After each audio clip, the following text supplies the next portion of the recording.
part two. We're back. I think the last thing we talked about was the low prices of the lobsters. Now we want to get into a little bit of the nightlife of 2009. 2009 was way different than nightlife then than it is now. Back then, it was very few tourists. I'm going to start off with Club Jungle. When I went for the first time, it was October of 2009. I had any friends or family that has ever even left the country other than my brother and my mom. So I had no idea what I was getting into. So I wanted to party. I wanted to see how it was. And it ended up being in my top 5 clubs of all time, and still in the top 5 just off of memories of 2009. Club Jungle had about 5 tourists and all local. Me and a friend that went with me, and 3 white people. And that was it. Some of the dances that you see today, real exotic, freaky dances, were most likely stolen from Jamaica's clubs like that. They had some of the dopest reggae music mixed with a little bit of hip-hop music, and it was nobody standing on the wall. That whole era of standing on the wall started in the U.S., and it's kind of like that now in Jamaica now, because a lot of Americans go there now. But back then, you could not stand on the wall. You had to dance. So that's one thing that's different now than then. Club Jungle is one place. They used to have live mannequins that would stand still, and then you would think that they were fake. They weren't even real until you got close. Then they'll move and scare you. They had the downstairs area, which was a pretty dope club, and then they had upstairs balcony that still dope to today. So Club Jungle should be on anyone's radar if they ever go to Jamaica. That's one of my favorite clubs. We can start about another bar in 2009. It's real low key now, not really there like it used to be. It's a place called Alfred's. Alfred's was really good back in 2009. Now it's like maybe 5th or 6th choice. Another place that's still on the top 1, 2, or 3 is Bourbon Beach. Bourbon Beach is nice. I like that. Yeah, my mom has also experienced Bourbon Beach. I think she's the one that actually told me about it, her trip of 2007. They have live bands there, and then they got a bar out on the beach. That's what I like about it. It's very entertaining. Yeah, the live band, it still goes on. I went last year, and it's still the live band. They moved the stage a little bit around yearly, so you never know when they're going to do it, but it's always a live band there occasionally.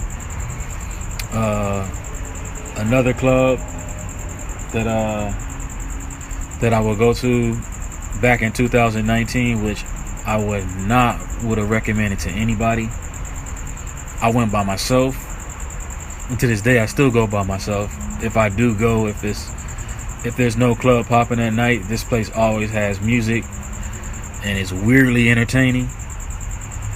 Even if you're just sitting there drinking and looking and saying, what the hell is going on? It's a place called Scrub-A-Dub. Oh my God. And my mom has stories about Scrub-A-Dub too. Everybody has stories about that place. Yeah, Scrub-A-Dub had a handicap night. Yo, so Scrub-A-Dub, oh yeah, on Wednesday, a friend of mine told me that. Yeah. I never been on a Wednesday, so don't put that on me. Don't put no smut on my name. Oh my goodness. But someone said that on Wednesday they have handicap night, midget night, all that weird stuff during the middle of the week. Every night is a different thing. Yeah, definitely. So every trip I went to, I've always, whenever the night ended young or something, and I still wanted to party, I ended up going there with either somebody that was hanging in the lobby. I went with a friend named Pablo in 2014, and he seemed to like it. I'll get into more of that trip. That's probably the best party year of Dream Weekend. I'm gonna get into that in a little bit. But my mom, she's heard stories about Scrub-A-Dub. Everybody's talked about it. We got a friend there named Jimmy. who I went with the very second time I went to Jamaica. Had a crazy little story to talk about that too, but I probably won't get into that one. That's a long story. But then if you're into watching people jump off the cliff, you got Rick's Cafe.